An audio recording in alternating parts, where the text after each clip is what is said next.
او دا ډیره د عبرت نه ډکه خبره ده. جنازه کې زه چې فارغ شوم نو ما هلته یو دکاندار نه تپوس وکړو یاره دا سپینګیری بابا بل ورځ ما لیدلی و روغ رمټو دته د زړه دوره وشوله. ما له یې داسې جواب راکړو چې ځمکه مې د خپو نه وتښتېده.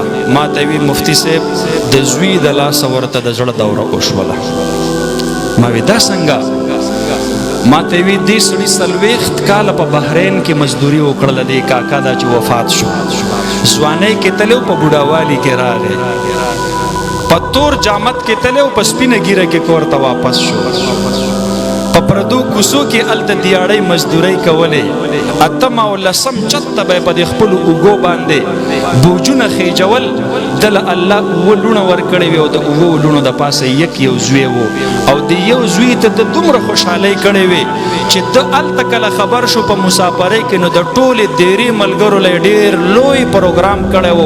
کلي ته چې راغی خیرات یې وکړو او دا بچې د پل پل او د یو لمحې نه به یې د پلار ځان خبرو دی لوی شو او پلار یې هلته مزدوري کوله. تعلیم یې پې وکړو، واده یې ورله وکړو، کور یې ورله جوړ کو، کاروبار یې ورله سټارټ کو. د دې بچي وشو، د دې سپینګیري بابا نوسي پیدا شو. وی 40 کاله په مسافرۍ کې تیر کړل. نو په روز کال ورته ما ووی چې کاکا ته واپس نه ځې مسافرۍ له؟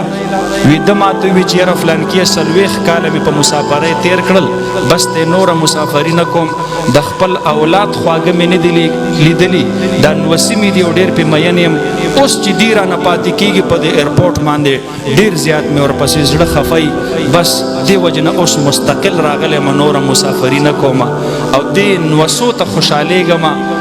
کال تیر شو او رمضان شریف دا 13 روژه وه او دا سړی د شوګر بیمار شوی و. په مسافرۍ کې چې سړی 40 کاله تیر کې شوګر به پې نه لګي.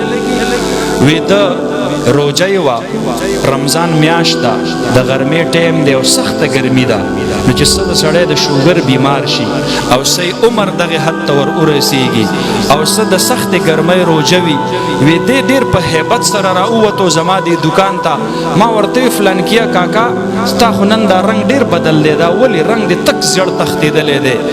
وی ده ما ته ووی چې یاره ډېر لوی سوړ اسویلی یې وکړو. وی چې فلانکیه زه 40 کاله مې بهر دیاړۍ مزدورۍ وکړلې، 7 لوڼه الله را کړې وې، د هغې د پاسه یو زوی الله راکړو.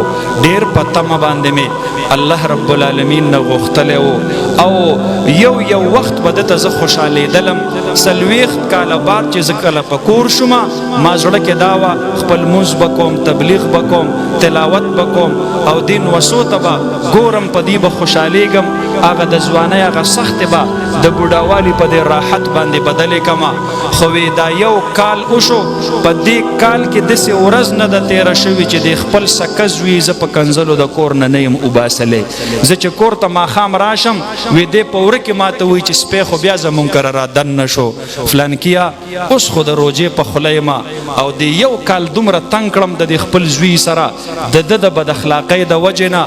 وی دا خبرې ما سره کولې، دا ګیره یې داسې په دې موټي کې ونیسله او د اسمان ته یې وکتل او وی چې ربه یو سپینګیری بنده درته الله سوال کوي، روژې په خوله درته وایم ربه ما نور د دې خپل زوی د لاسه مه بېعزته کوه.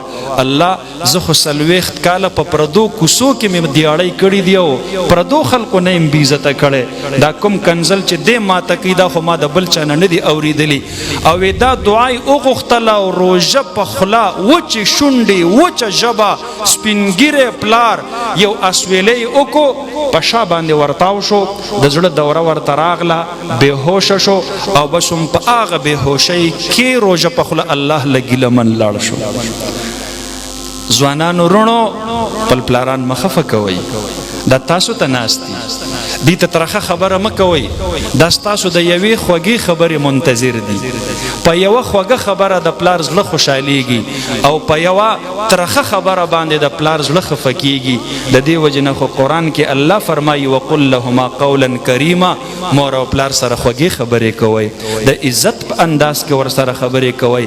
پلار ته په برنده لهجه کې خبرې کول چې د هغه زړه پې خفه شي، دا د کفر نه وروستو بدتر بدترین گناہ دا ان من اکبر الکبائر الاشراک بالله ثم عقوق الوالدین دا حدیث مبارک دے دا کبیره نه دا دا په کبیره او په لوی گناهونو کې د ټولو نه بدترین گناه دا مونږ روزه خور ته وایو دا سړی لوی مجرم دی د پلار خفه کوونکې د دنه بل لوی مجرم د الله په کاته کې نشته دی مور مخفه کوي د خپل والدینو احترام کوي الله به عزتمند زندگی درکوي د علماو قدر کوي الله بم په کور کې د قرآن حافظان او عالمان نصیب کی د دې سلورو حافظانو بچو والدینو له مبارکي ورکوم او د دې شپږشتو ناظره خوان بچو د دوی والدینو له مبارکي درکوم د خرکی ټول کلی له مبارکي درکوم الله دې د دې کلی په هر کور کې د قرآن حافظ پیدا کی الله دې د دې کلی په هر کور کې د قرآن عالم پیدا کی